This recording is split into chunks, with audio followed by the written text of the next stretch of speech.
ओ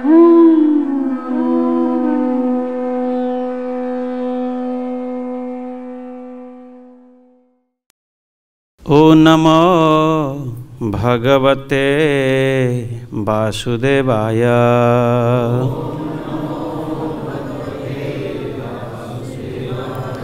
ओ नमो भगवते वासुदेवाय।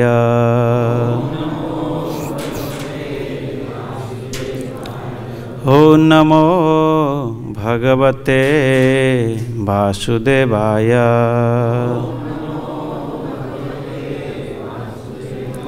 नारायणं नमस्कृत्यं नरं चैव नरोत्तमं देवीं सरस्वतीं व्यासं ततो जयेन्मुदीरये। नष्टप्रायेषु अभद्रेषु नित्यं भागवत सेवया। भागवते उत्तमश्लोके भक्तिर्भवति नैष्टिकी। नीलांचल निवासाय नित्याय परमात्मने बलभद्र सुभद्राभ्यां जगन्नाथाय ते नमः। जगन्नाथाय ते नमः। जगन्नाथाय ते नमः। हरे कृष्णा। श्रीमद्भागवतम स्कंद 7 अध्याय 2 श्लोक नंबर 48। पहले आप लोग को जगन्नाथपुरी नहीं जा पाए, 1 साल हो गया। किसी का जाने का इच्छा था, फिर भी इच्छा हो रही है जाने के लिए, लेकिन नहीं जा पाए। भगवान स्वयं अपना महाप्रसाद भेज दिया। तब पहला महाप्रसाद डिस्ट्रीब्यूशन कर देते, कोई एक भक्त आके बांट दें, क्योंकि महाप्रसाद इतना टाइम तक वेट नहीं करता है। प्रसाद मात्रेण भोक्तव्यम। महाप्रसाद पाने मात्र से इमीडिएटली मुख में ले लेना चाहिए, इसलिए पहले बांट देना चाहिए। ठीक है। और मेरा पीछे दोहराई है जो शब्द वितथा अभिनिवेश अयम जात गुणेषु अर्थ दृक्वचः यथा मनोरथः स्वप्नं सर्वं इंद्रियकं मृषा विथत अभिनिवेशो अयम जद्गुणेषु अर्थ दृक्वचः यथा मनोरथ स्वप्नः सर्वं इंद्रियकं मृषा। शब्दानुवाद। वितथ व्यर्थ, अभिनिवेश धारणा, अयम यह, जात जो, गुणेषु भौतिक प्रकृति के गुणों में, अर्थ तथ्य के रूप में, दृक्वचः देखना तथा बोलना, यथा जिस तरह, मनोरथः मानसिक कल्पना, दिवा स्वप्न, स्वप्नः स्वप्न, सर्वम सब कुछ, इंद्रियकम इंद्रियों से उत्पन्न, मृषा झूठ।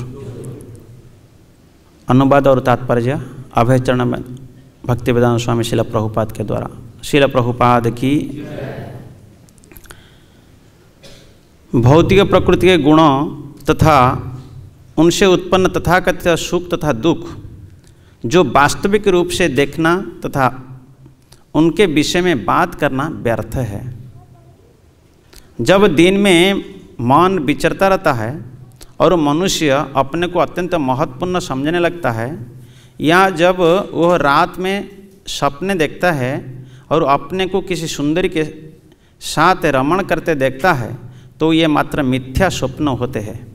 इसी प्रकार से भौतिक इंद्रियों द्वारा उत्पन्न सुखों तथा दुखों को व्यर्थ समझना चाहिए। तात्पर्य: भौतिक इंद्रियों के कार्यकलाप से प्राप्त होने वाले सुख और दुख वास्तविक नहीं होते हैं। अतः भगवद गीता ऐसे सुख की बात करती है जो भौतिक जीवन बोझ से परे है। सुखम आत्यंतिकम यदत बुद्धि ग्राह्यम ते इंद्रिय। जब हमारी इंद्रियां भौतिक कल्मश से शुद्ध हो जाती है तो ये अतीन्द्रिय अर्थात दिव्य इंद्रिया बन जाती है, और जब ये दिव्य इंद्रियों के स्वामी हृषिकेश की सेवा में लग जाती है तो मनुष्य को असली दिव्य आनंद प्राप्त हो सकता है। अपने सूक्ष्म मन के मनोरथ द्वारा हम जो भी सुख या दुख निर्माण करते हैं उसमें वास्तविकता नहीं होती, वो मात्र मनोरथ मानसिक कल्पना होता है। अतः मनुष्य को चाहिए कि मनोरथ द्वारा तथाकथित सुख की कल्पना न करें। प्रत्युत सबसे अच्छा मार्ग तो यह है कि मन को हृषिकेश की सेवा में लगाया जाए और वास्तविक आनंदमय जीवन का अनुभव किया जाए। वैद्य की उक्ति है, अपामसोम मृता अभिम अप्सरो भी विहराम। ऐसी विचारधारा से मनुष्य स्वर्गलोक जाकर युवतियों के साथ रमण करना तथा सोमरस का पान करना चाहता है, किंतु ऐसे काल्पनिक आनंद का कोई महत्व नहीं है। जैसा कि भगवद गीता 7.23 में पुष्टि की गई है, अंतबंतो फलम तेषाम तद्भवत्य अल्पमेधसाम। अल्पबुद्धि वाले लोग देवताओं की पूजा करते हैं, ऐसे लोग को सीमित तथा क्षणिक फल प्राप्त होता है। यदि कोई सकाम कर्म द्वारा या देवताओं की पूजा से इंद्रिय भोग के लिए स्वर्गलोक चला भी जाए तो भगवद गीता द्वारा ऐसे पद को अंतवंत अर्थात नश्वर बताकर निंदा की गई है। जो इस तरह से सुख भोगता है वह स्वप्न में सुंदरी का आलिंगन करने जैसा होता है। भले ही कुछ काल के लिए यह सुखकर लगे, किंतु मूलतः यह मिथ्या है। इस जगत में सुख तथा दुख की मानसिक कल्पनाओं की तुलना स्वप्न से की जाती है, क्योंकि वे झूठ होते हैं। भौतिक इंद्रियों का उपयोग करके सुख प्राप्त करने के सारे विचार मिथ्या आधार भूमि पर टिके होते हैं, अतः व्यर्थ होते हैं। ओम अज्ञानतिमिरान्धस्य ज्ञानाञ्जनशलाकया चक्षुरुन्मीलितं येन तस्मै श्रीगुरवे नमः। श्रीचैतन्यमनोभीष्टं स्थापितं येन भूतले स्वयं रूपः कदा मह्यं ददाति स्वपदान्तिकं। वन्दे अहं श्रीगुरुसुतपदकमलं श्रीगुरोन् वैष्णवांश्च श्रीरूपं साग्रजातं सगण रघुनाथानि तं सजीवम् साद्वैतं सवधूतं परिजनसहितं कृष्णचैतन्यदेवं श्रीराधाकृष्णपादनसगण ललिता श्रीविशाखान्वितांश्च। हे कृष्ण करुणा सिंधु दीनबंधु जगत्पते गोपेश गोपिकाकांत राधाकांत नमस्तुते। तप्त कांचने गौरांगी राधे वृंदावनेश्वरी वृषभानुसुते देवी प्रणमामि हरिप्रिये। वाञ्छाकल्पतरुभ्यश्च कृपा सिन्धुभ्यः च पतितानां पावनेभ्यो वैष्णवेभ्यो नमो नमः। जय श्री कृष्ण चैतन्य प्रभु नित्यानंद श्री अद्वैत गदाधर शिवासादि श्री गौरभक्तवृंद। हरे कृष्णा कृष्ण कृष्ण हरे हरे, हरे राम राम राम हरे हरे। हरे कृष्णा। प्रातःकालीन सत्संग में आप सभी को श्री कृष्ण बलराम का मंदिर का ओर से हम हार्दिक स्वागत करते हैं और आशा करते हैं आप लोग थोड़ा कृपा आशीर्वाद करेंगे तो कुछ भागवत का ऊपर कुछ शब्द का ऊपर कुछ बोल सकता हूँ। प्रयास करूँगा आपको समझाने के लिए।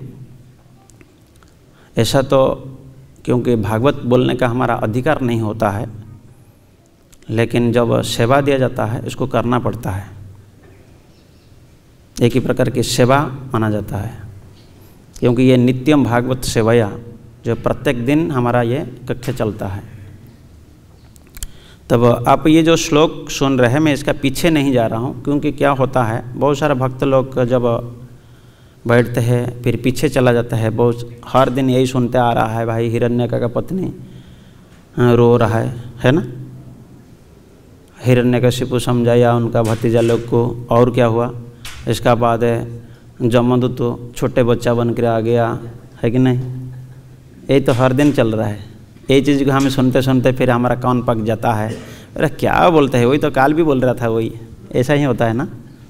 तो फिर मैं आज थोड़ा टॉपिक को चेंज कर रहा हूँ। टॉपिक चेंज तो नहीं है, जो विषय वस्तु है उसका ऊपर चर्चा कर रहा हूँ। इसमें 2 पॉइंट आ रहा है, आप अनुवाद और भावार्थ पढ़ के देखिए। इसमें 2 चीज़ है, सुख और दुख के बारे में वर्णन किया जा रहा है।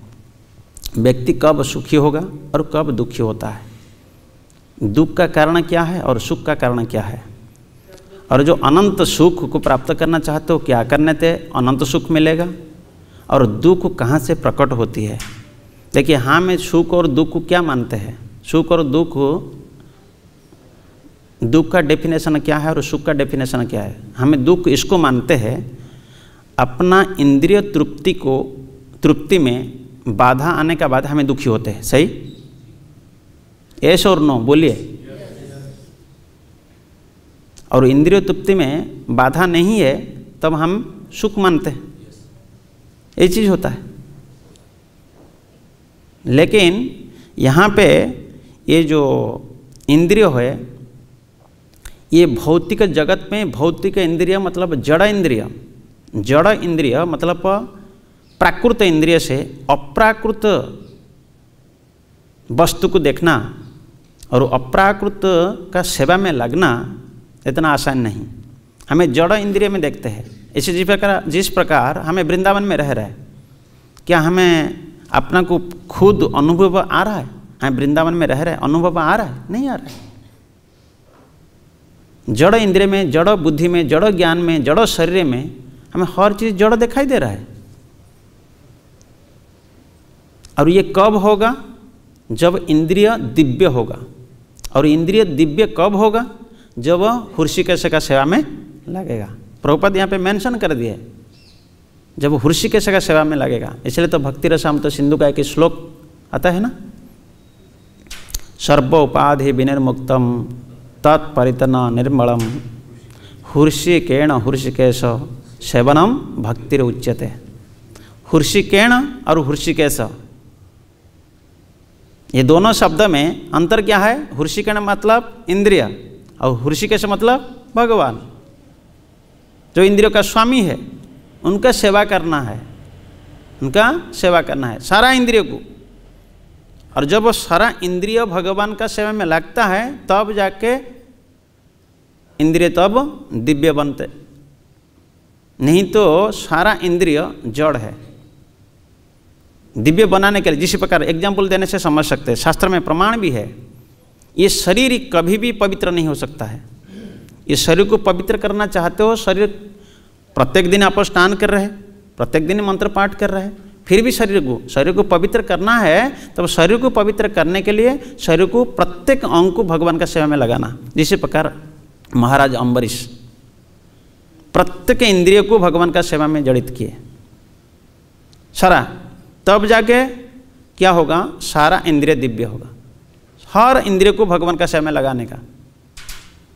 लेकिन हमारा जितने सब इंद्रिय है, 11 इंद्रिय है, 5 ज्ञानेंद्रिय और 5 कर्मेंद्रिय, और इसका साथ साथ मन है। लेकिन मन बैक में रहता है, पीछे रहता है, और इंद्रिय सारा आगे रहते हैं। और ये बैक क्या करता है? पुश करता है। देखा होगा, पुश करता है। मन हमेशा पुश करता है। हाँ, कभी आके कोई भी खराब चीज़ देख लिया, कोई भी चीज़ खराब चीज़ देख लिया, और फिर क्योंकि हमें जन्मांतर विषय भोग करके आए ना, तो मन वहीं पे लगा रहता है। तो वो बाई चांस वो देख लिया, आँख देखा वो चीज़ को, अब मन पीछे रह के फिर क्या करता है? वो पुश करता है इसको, वो इंद्रिय को पुश करता है। और आँख का साथ मन जड़ित रहता है, कान का साथ मन रहता है, और हाथ का साथ मन रहता है, पैर का साथ मन रहता है। मन सभी का पीछे से क्या करता है, पुश करता है। पैर को बोलता है चलो, हाथ को बोलता है टच करो, और कान को बोलता है सुनो। कितने जन्मों से ये चलते आ रहा है। इसीलिए यहाँ पे कहते हैं, और इतने बड़े दुष्ट है हमारा मन, कभी भी भगवान का भक्ति का तरफ लगाने में नहीं देता है। इतने बड़े दुष्ट है। प्रभुपाद भगवद गीता में जो 6ठा चैप्टर में ध्यान योग आता है, ध्यान योग में एक श्लोक का भावार्थ में लिखते हैं, जो मन का वजह से हम लोग को ये जन्म मृत्यु चक्र का अंदर घूमते हैं। मन एवं मनुष्यणाम कारण बंध मुखाय बंधाय विशेषंग मुक्ते निर्विषय मन। मन का वजह से हमारा क्या होता है, बंधन होता है, और ये मन का वजह से फिर हमारा मुक्त भी हो जाता है। इसका एग्जाम्पल भी देते हैं, जिस प्रकार हमारा शरीर का अंदर मन एक ही है, उसी प्रकार एक ही चाबी है। जिसी चाबी से खुलता है उसी चाबी से, सही, जिस प्रकार आप लोग के पास मोबाइल होगा, जिसमें जो स्विच से मोबाइल बंद हो जाता है उसी स्विच से खुलता है। उसी प्रकार हमारा मन को विषय भोग में लगाओगे तो बंधन में फंसोगे, विषय भोग में लगाओगे तो वो नरक जाओगे, और यही मन को प्रभु का भक्ति में लगाओगे तो कृष्ण लोक जाओगे। इसलिए अम्बरीश महाराज एक ही जो श्लोक आता है, कहते हैं श्रीमद् भागवत में 9वें स्कंद अध्याय 4 श्लोक नंबर 18, 19 और 20 में 3 श्लोक में संपूर्ण इंद्रिय के बारे में बताते हैं। सारा इंद्रियों को किसी प्रकार भगवान का सेवा में लगाते हैं।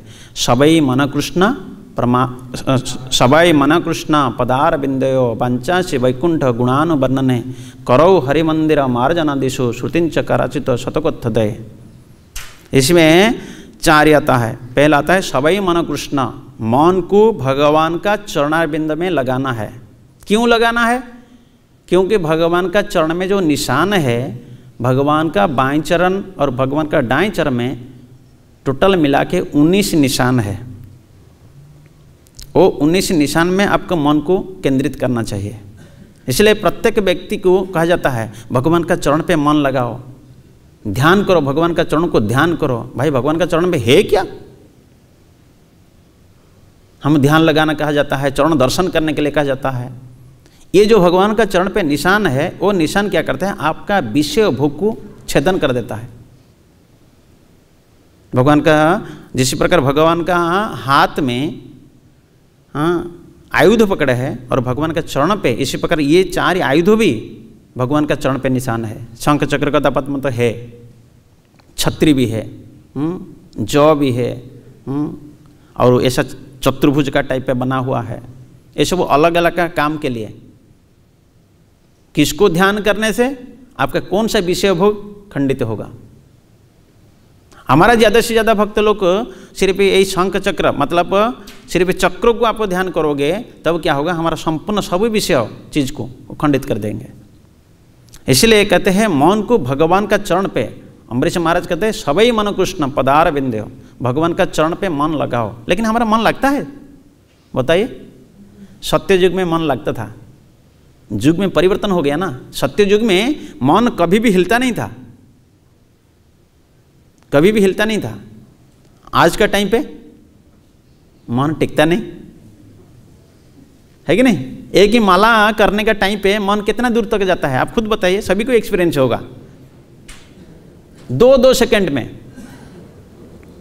लेकिन हमको मन को खींचना पड़ता है, मन को आपका तरफ लेना पड़ता है, अपना तरफ। इसलिए तो ये जो भगवद गीता का ऊपर का पिक्चर में दिया जाता है ना, मन जो है क्या है? लगाम है, और घोड़ा क्या है? इंद्रिय है। और ये जो लगाम किसका हाथ में दिया गया? भगवान बैठे हैं सारथी, उन्हीं का हाथ में है ना, उन्हीं का हाथ में दिया गया लगाम। तो इसी प्रकार हमारा मन को केंद्रित करना पड़ता है, वो टिकता नहीं, उसको लाना पड़ता है। इसलिए तो कहते हैं संसार में प्रत्येक व्यक्ति मनमानी करता है, लेकिन भगवान कहते हैं मनमानी नहीं चलेगा, मन माना। क्या कहते हैं? गीता पढ़िए ना, 18 अध्याय 65 नंबर श्लोक में भगवान स्वयं प्रमाण दे रहे, मन मना भव, मन को मना ले। मन मानता नहीं, मन को मनाना पड़ता है। जिस प्रकार बच्चा कभी भी स्कूल जाना नहीं चाहता है, चाहता है? आप लोग सभी बच्चे थे कि नहीं थे? उसी टाइम में तो हमें कितने बदमाश किए हैं, कभी भी नहीं जाते थे। तो माता पिता समझाते थे, समझा के स्कूल भेजते थे। इसी प्रकार हमारा मन मानता नहीं, हमारा मन को मनाना पड़ता है। इसलिए यहाँ पे कहते हैं सबै मन कृष्ण प्रमाद, सबै मन कृष्ण पदार बिंदयो पंचाशी वैकुंठ गुणानुवर्णने। और जो बाच वेग है, वाणी वेग है, वाणी जो है, जो बोल रहे हो, ये क्या करना है? क्या इसको आप भगवान का गुणानुवाद, भगवान का लीला कहना है। और कुछ नहीं करना है तो क्या करना चाहिए? हरे नाम लेना है। हरे कृष्णा कृष्णा कृष्णा हरे हरे, हरे राम राम राम हरे हरे। कुछ नहीं करना है तो वाणी को भगवान का नाम कीर्तन में लगा दो। और भगवान का वाणी में, भगवान का नाम कीर्तन में नहीं लगाओगे कि भगवान का गुणानुवाद में नहीं लगाओगे तो वो ये वाणी क्या करेगा? विषय का चर्चा करेगा। क्या करेगा? विषय चर्चा। देखो आप 2-4 लोग बैठ जाएंगे, अभी पूरा पारिवारिक का बात होगा। 2-4 लोग बैठ जाते हैं। आप देखिए, हम लोग को भक्त बने हैं, लेकिन संसार का लोग को देखिए, 2-4 लोग बैठ जाएंगे तो पूरा देश विदेश, क्या सभी देश का पूरा बात निकल जाएगा। तो इसको कहते हैं, प्रभुपाद कहते हैं एक एग्जाम्पल में, ये भक्ति रसाम माने उपदेशामृत में इसका उदाहरण देते हैं। और सांप और क्या है? मेढक का। सांप और मेढक, मेढक क्या करता है? बारिश का दिन में टर टर करता है। इसका जूहा को सेवा में तो लगाया। क्या सेवा में लगाया? सांप का सेवा में। सांप को बुलाया ना, बुलाया भाई सांप को। किसके लिए बुलाया? सांप को किसके लिए बुलाया? प्रेम करने के लिए, आई लव यू करने के लिए बुलाया? नहीं, सांप को बुलाया खाने के लिए, और किसके लिए नहीं। और संसार में सांसारिक बात जो करते हैं, और वो भी बुलाते हैं, किसको बुलाते हैं? यमदूत को बुलाते हैं। किसको बुलाते हैं? यमदूत को बुलाते हैं। लेकिन भक्त इसी जुहा को उपयोग कर रहा है, लेकिन भक्त किसको बुला रहा है? भगवान को बुला रहा है। देखिए अंतर कितना है इसमें। तब इसलिए कहते हैं पंचाशी वैकुंठ गुणानुवर्णन। वैकुंठाधिपति जो कि नारायण, उनका गुणानुवाद कर रहे हैं। करो हरि मंदिर मार्जना दिशो। करो मतलब क्या है? हाथ। हाथ को भगवान का सेवा में, भगवान का सेवा मतलब मंदिर मार्जना, झाड़ू पोछा लगाना। अभी तो हम लोग पहले समय पे हम लोग को खुद करते थे, लेकिन आज का टाइम तो हमें सब स्टाफ रख दिया। सभी स्टाफ है, हमें क्या करना है? सब स्टाफ करेंगे। इसलिए तो हमारा चेतो दर्पण मार्जन में हमें बोलते हैं, सिर्फ मुख से बोलते हैं, लेकिन प्रैक्टिकल नहीं हो रहा है। सभी थियोरिटिकल चलता है, प्रैक्टिकल नहीं हो रहा है। यहाँ के साधु संत लोग ब्रज में रहने वाले सुबह से शाम तक झाड़ू लगाते थे। श्यामानंद पंडित का बारे में पढ़ेंगे, ये झाड़ू लगा के भगवान को प्राप्त किए। इसलिए तो नाम पड़ा सेवा कुंज। क्या नाम पड़ा? सेवा कुंज। सेवा करते करते कुंज का अंदर स्वयं राधारानी का दर्शन, स्वयं राधारानी का दर्शन। मैं इसका बारे में चर्चा नहीं कर रहा हूँ, लेकिन आप लोग को थोड़ा बहुत तो जानकारी देने के लिए। और हम लोग मंदिर मार्जना करने के लिए स्टाफ रखो, सैलरी दे के। कितना दुर्दैव अवस्था अभी। तब और फिर हाथ से और क्या सेवा कर सकते हैं? भगवान का माला भी बना सकते हैं, भगवान के लिए ड्रेस बना सकते हैं, भगवान के लिए कुकिंग कर सकते हैं। ये सभी में हाथ नियुक्त है। और ये सारा सेवा नहीं कर सकते हैं। बहुत अच्छा सेवा क्या करना है? हाथ को भगवान का सेवा में लगाना चाहते हो, प्रत्येक दिन भगवान का दरबार का सामने, तब कीर्तन का साथ साथ क्या करना चाहिए? ताली बजाना चाहिए। ताली का साथ कीर्तन करो। देखो इसका आनंद कितना है। ताली बजाने मात्र से आपका पाप रेखा ऑटोमेटिकली उड़ के भागता है। रहता नहीं पाप रेखा। इसलिए हाथ को भगवान का सेवा में इसी प्रकार मंदिर मार्जना, यहाँ पे लिखा गया मंदिर मार्जना सिर्फ करो, हरि मंदिर मार्जना श्रुतिंच कराचितो शतकथ दे, और सुनना है, हाँ, कान को भगवान कृष्ण कथा में लगाना चाहिए। विषय भोग जहाँ पे कथा चल रहा है, विषय वार्ता जहाँ चल रहा है, यहाँ से कान को हटाना चाहिए। लेकिन हमारा कान वहाँ से हटता नहीं, वहाँ और अच्छा से क्या हुआ क्या हुआ। आप लोग सुने होंगे नहीं हुए, जब मंथरा बोलती थी ना, मंथरा मन को थरा दिया, इसलिए नाम पड़ा मंथरा, मन को थराया। हाँ, तब कक्कई का जो मन था ना, कक्कई का मन को ढोल डल कर दिया, तो वो परेशानी होके फिर जाके ये जो वरदान मांगा।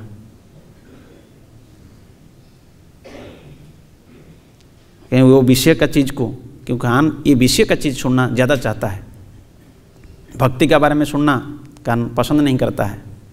लेकिन भक्त लोग को तो यही होता है, हमें 24 घंटा कैसा भगवान कथा सुने। यहाँ पे 3 श्लोक का बारे में मैं पूरा चर्चा नहीं कर रहा हूँ, लेकिन इसमें जो एक श्लोक का ऊपर ये बताया, जो कि 9-4-18 नंबर श्लोक का, इसमें क्या अम्बरीश महाराज के सारा इंद्रिय जितने सब, आप आँख भगवान को दर्शन करने में, स्पर्शेंद्रिय, हाँ, भगवान का भक्तों का सेवा करने के लिए, घ्राणेन्द्रिय, हाँ, भगवान का चरण पे जो तुलसी और फूल है उसको आघ्राण करने के लिए, रसनान्द्रिय, हाँ, और भगवान का जीवा से 2 काम होता है, एक ही भजन और एक ही भोजन, 2 काम, भजन और भोजन। इसलिए जीवा को हमें ज़्यादा से भजन में नहीं लगा के ज़्यादा भोजन में लगाते हैं। देखते रखते हैं घड़ी को, टाइम कितना बजे, 9 बजेगा, इसलिए रसनेन्द्रिय को बहुत महाप्रसाद पाने में लगाते हैं। वो भी सही है, शास्त्र प्रमाण देता है, शरीर सारा इंद्रिय दिव्य हो जाएगा, शुद्ध हो जाएगा, तब कब तन पवित्र सेवा किए, जब इस शरीर को भगवान का सेवा में लगाएंगे, और किसका सेवा में नहीं। और किसी का भी सेवा में लगाओगे आनंद नहीं मिलेगा। इसलिए तो नाम पड़ा है भक्ति रसामृत सिंधु।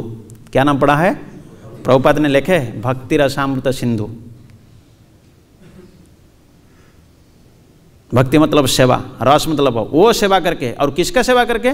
कृष्ण का सेवा करके जो रस प्राप्त करोगे। और ये अमृत, वो अमृत कभी तीखा नहीं, खट्टा नहीं, अमृत है। और सिंधु, सिंधु मतलब वो कभी नष्ट नहीं होता है, कमी नहीं पड़ेगा। सिंधु मतलब सागर है। और वो आनंद को प्राप्त करना है, तब वो आनंद को प्राप्त करने के लिए आपको स्थिति बदलाना पड़ेगा, आपका स्थिति को बदलना पड़ेगा। अभी हम लोग को पहले कहाँ थे, अभी कहाँ है, और कहाँ रहना है। जहाँ रहने से कभी भी वो सुख कमी नहीं पड़ेगा। वो जगत का नाम है वैकुंठ, और वैकुंठ जाने के लिए पहले उपाय करना पड़ेगा। लेकिन ये भौतिक जगत में जो सुख दुख मिल रहे हैं ना, ये सब क्या है? काल से मिलता है, कर्म से मिलता है, और स्वभाव से मिलता है। 3 चीज़ आप लोग जो लिखना चाहते हैं लिख सकते हैं। हाँ, ये जो सुख और दुख मिलता है, काल से मिलता है, कर्म से मिलता है, और स्वभाव से मिलता है। लेकिन आप वैकुंठ लोक जाओगे, और ये जगत में जो सुख है ना, ये उसका परछाई है। यहाँ पे सुख है नहीं। यहाँ का सुख को हमें सोचते हैं अच्छा लग रहा है, लेकिन है नहीं। हमें वो नित्य सुख को हमें आस्वादन अभी तक नहीं किया। एक एग्जाम्पल देने से आप समझ सकते हैं। अब बताइए, कभी भी आप लोग रसगुल्ला देखा नहीं, दूसरा व्यक्ति खाया, वो आके बोलता है आपका सामने, बोलता बहुत रसगुल्ला बहुत टेस्टी है, आज बनाया था गौरव भगवान ने, बहुत अच्छा टेस्ट लगा। और सिर्फ बोला, और दूसरा व्यक्ति सुन लिया, और जो खाया उसको जितना आनंद मिला होगा, जो नहीं खाया सुना है उसको आनंद मिलेगा? तो वही है, हम प्रत्येक दिन ही सुन रहा है, लेकिन जब प्रैक्टिकल हम नहीं करेंगे, जब प्रैक्टिकल मतलब हमारा सारा इंद्रिय को जब भगवान का सेवा में नहीं लगाएंगे, तब तक उसका आस्वादन नहीं कर सकते। और ये जगत पे है नहीं, हमें कृष्ण लोक को जाने के लिए उपाय हमको करना पड़ेगा। और ये जगत में प्रत्येक व्यक्ति क्या होता है, ये जड़ शरीर जड़ इंद्रिय मिला है ना, इसलिए श्रीमद् भागवत में कहते हैं भौतिकवादी मनुष्य का दुख का कारण है, भौतिकवादी मनुष्य का दुख का कारण है। यहाँ पे श्रीमद् भागवत की फर्स्ट कैंटो 7 अध्याय श्लोक नंबर 5 में कहते हैं जया समोहित जीव आत्मनां त्रिगुणात्मकं परो अपि मुन्यते अनर्थ तत्कृतं चाभिपद्यते। जीवात्मा तीनों गुणों से अतीत होते हुए भी इस बहिरंग शक्ति से कारण अपने आप को भौतिक पदार्थ की उपज मानता है और इसी प्रकार भौतिक कष्टों के फलों को भोगता रहता है। ये जगत में कष्ट ही कष्ट, दुख मिलेगा ही मिलेगा, आप नहीं चाहते हुए। इसलिए तो श्रीमद् भागवत में 8 अध्याय 15 नंबर श्लोक में गीता में स्वयं भगवान कह रहे हैं ये जगत का नाम क्या नाम दिया, बोलो, दुखालय। और दुखालय में दुख मिलेगा ना और कुछ मिलेगा। जिस प्रकार भोजनालय में जाते हो तो भोजन मिलता है ना, वस्त्रालय में वस्त्र ही मिलता है ना, औषधालय में औषध ही मिलता है ना, है कि नहीं। तो उसी प्रकार ये जगत का नाम प्रभु ने स्वयं दिया दुखालय। मिलेगा क्या, दुख है। हमें सुख को ढूंढने से भी नहीं, संसार में जो सुख मिलता है क्षणिक सुख है। प्रभुपाद एक ही जगह पे मेंशन करते हैं संसार में जो सुख मिलता है उसका जुगनू देखे, बारिश का मौसम में एक छोटी सी कीड़ा होता है, उसी प्रकार सुख ये जगत में सांसारिक जो सुख है इसी प्रकार जुगनू सदृश सुख है। और वो सुख का पीछे सारा जगत धावमान है।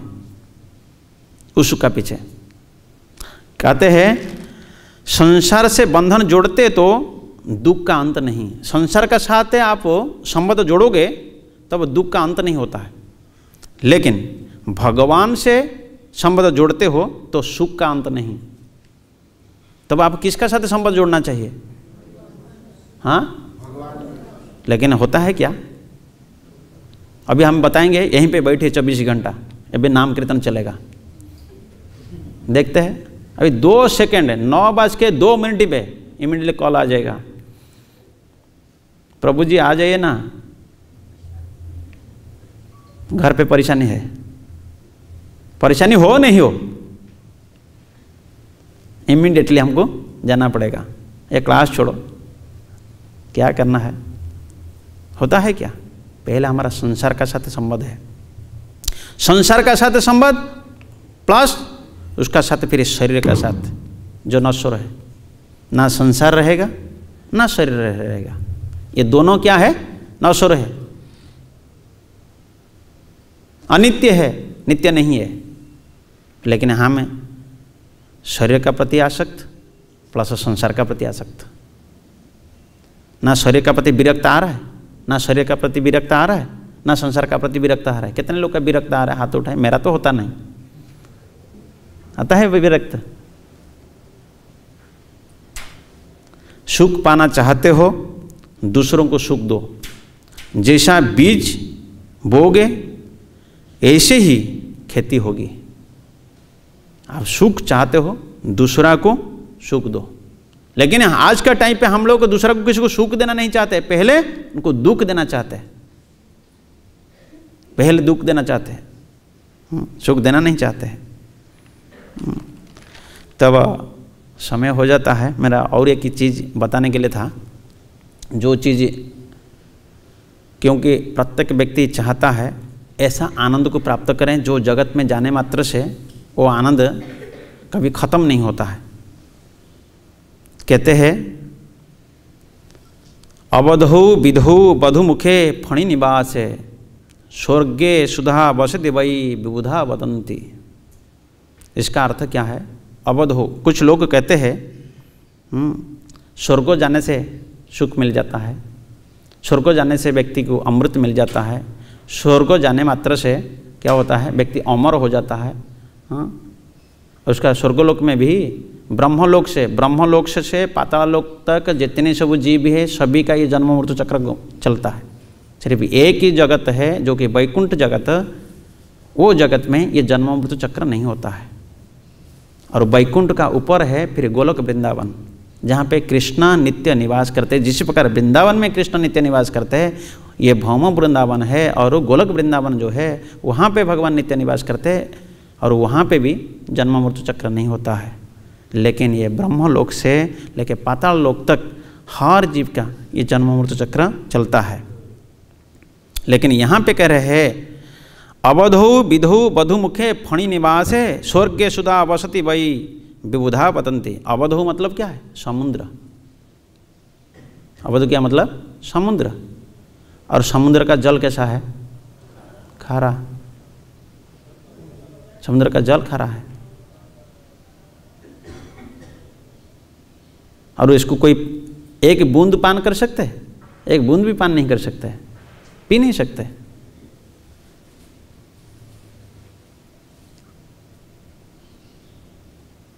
और दूसरा विधौ। विधौ मतलब क्या है? चंद्रमा। विधौ मतलब चंद्रमा। और चंद्रमा क्या स्थिति होता है? क्षय होता है। 15 दिन बढ़ता है और 15 दिन घटता है।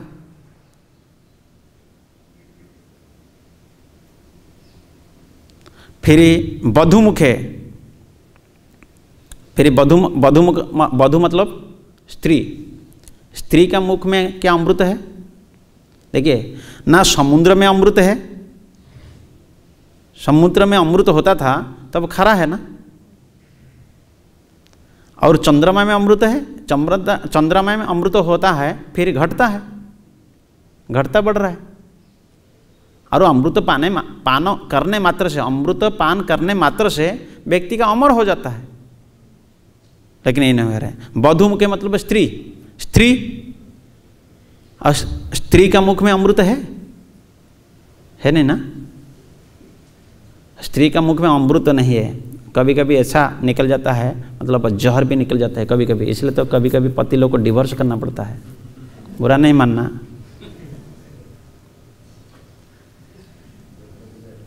कभी कभी यहाँ पे भक्त लोग प्रवचन देते हैं, कभी कभी सुनने मिला। तब स्त्री पहले आती है, पहले सूर्यमुखी होके। कौन सा मुखी आके? सूर्यमुखी नहीं, पहले चंद्रमुखी आके। पहले जब आएगी ना इतना चंद्रमुखी, देखा होगा बहुत सारे ब्रह्मचारी अभी बड़ा रोते रहते हैं संसार का साथ संबंध बांधने के बाद, शादी करने के बाद। देखिए कितने खतरनाक ये में शास्त्र में वर्णन कर रहा है। कहते हैं बधुमुखे मतलब स्त्री। तब यहाँ पे जब पत्नी आती है तब पहले चंद्रमुखी बन कर आएंगी। इतने नम्रता के साथ सेवा करेंगे ना, हालत ठीक रहे। 1 महीना 2 महीने तो अच्छा से चलेगा, ज़्यादा से ज़्यादा ब्रह्मचारी कोई शादी करता है तो ज़्यादा से ज़्यादा 6 महीना हो जाता है। 6 महीना तो अच्छा तरह से सेवा करेगा। इसका बाद है 6 महीने का बाद है सूर्यमुखी बन जाएगा, सूर्यमुखी। और इसका 6 महीने का बाद है तो कौन सा मुखी होगा? सभी को मालूम है, एक्सपीरियंस सभी का है। जैसा लग रहा है, सभी तो गृहस्थ वक्त बैठे हैं, जैसा लगता है। उसका बाद है ज्वालामुखी। इतना परेशानी हो जाता है। और उसका मुख में अमृत होता था, तब फिर पति मरता क्यों? पति फिर मरता है। और फणि नाम निवास है। और फणि मतलब सर्प। सर्पलोक में अमृत है, सर्पलोक में भी अमृत नहीं है। सर्पलोक का मुख में जहर निकलती है, अमृत कहाँ है? और स्वर्गे, स्वर्गलोक में अमृत है, स्वर्गलोक में भी अमृत नहीं है। स्वर्गलोक का देवता लोग भी फिर क्या करते हैं? ये मर्त्य लोक आते हैं। स्वर्गलोक में ये मर्त्य लोक आते हैं, मर्त्य लोक आते हैं। स्वर्ग में भी अमृत नहीं, इसलिए स्वर्गलोक का देवता लोग भी पतन होते हैं, नीचे आते हैं। तब अमृत कहाँ है? कहते हैं खारम खेयम पतिमृतम गरलम पततम कंठे सुधा बसती वै भगवत जनानाम। और अमृत कहाँ है? कंठे सुधा बसती वही। जो भगवत जन है, जो भागवत है, जो महाभागवत है, उनका कंठ में अमृत है, उनका कंठ में अमृत है। इसलिए कंठे सुधा बसती वही भगवत जनानाम। और वो अमृत को जो व्यक्ति पान करता है, और पान करता है किस में पान करता है? मुख से पान करता है? नहीं, कान से पान करता है। तो इसका वो व्यक्ति का जीवन धन्य होता है और वो व्यक्ति अमर हो जाता है। इसलिए तो परीक्षित महाराज बैठे कितने घंटा ये भागवत सुनने के लिए, कितना घंटा बैठे? 7 दिन में घंटा पूछ रहा हूँ, आप लोग ऐसा आंसर देंगे? मैं घंटा पूछ रहा हूँ, कितना घंटा बैठे? 168, 168 घंटा परीक्षित महाराज। परीक्षित महाराज के साथ सुखदेव भी बैठे, ऐसा नहीं सुखदेव उठ कर चले गए और परीक्षित बैठा है। ये रस को इतने आस्वादन किए, भूख प्यास भी भूल चुके हैं परीक्षित महाराज।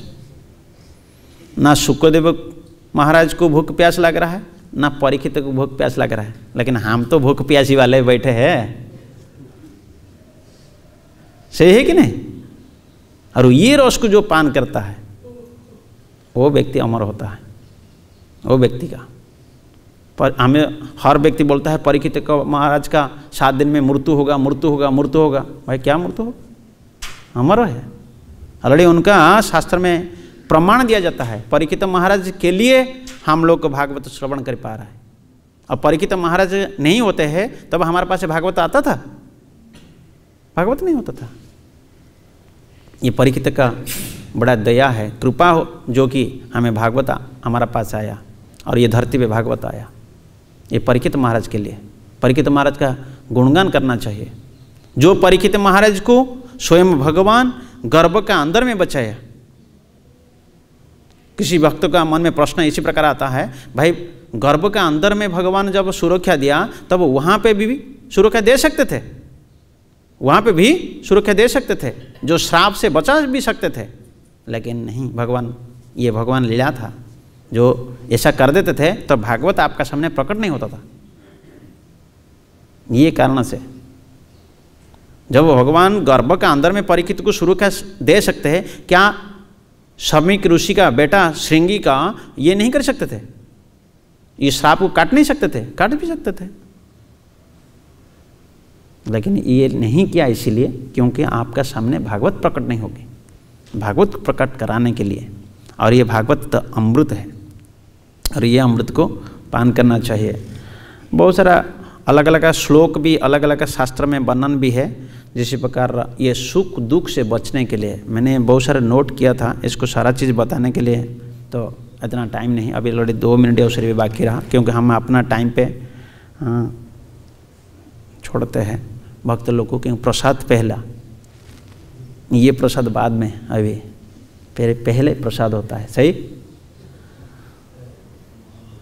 तो यहाँ पे आपको श्रवण करने में यही मिला है, हमारा जड़ इंद्रिय को किस प्रकार भगवान का सेवा में लगा के पवित्र कराना है। इसलिए कहते हैं तन पवित्र सेवा किए, धन पवित्र दिए दान, मन पवित्र हरिभजन से त्रिविध हो कल्याण। तन को, शरीर को भगवान का सेवा में लगा के पवित्र कराना है, धन को भगवान का सेवा है, धन को भगवान का सेवा मतलब दान देना है। और दान 3 प्रकार का होता है, रजोगुणी, तमोगुणी और सतोगुणी। सतोगुणी दान कहा जाता है मंदिर में जब हम दान करते हैं। और दान दे के कभी भी अपना नाम नहीं लिखाना चाहिए, कभी भी नाम बोलना नहीं चाहिए। जब आप नाम बोल देते हैं, इमीडिएटली दान देने का जो महत्व, जो पुण्य है, वो इमीडिएटली घट जाता है। और आज का टाइम पे तो पहला हमें अपना नाम दिखाते हैं। अरे नाम ये जड़ शरीर के लिए, जड़ शरीर के लिए नाम पड़ा है। हमारा नाम ऑलरेडी भगवान का खाता पे है और रियल नाम हमारा कृष्ण नित्य दास है। हमें दासत्व को स्वीकार करना है।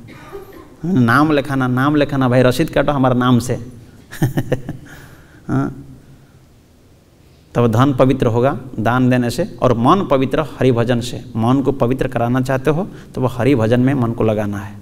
हरे कृष्णा कृष्णा कृष्णा हरे हरे, हरे राम राम राम हरे हरे।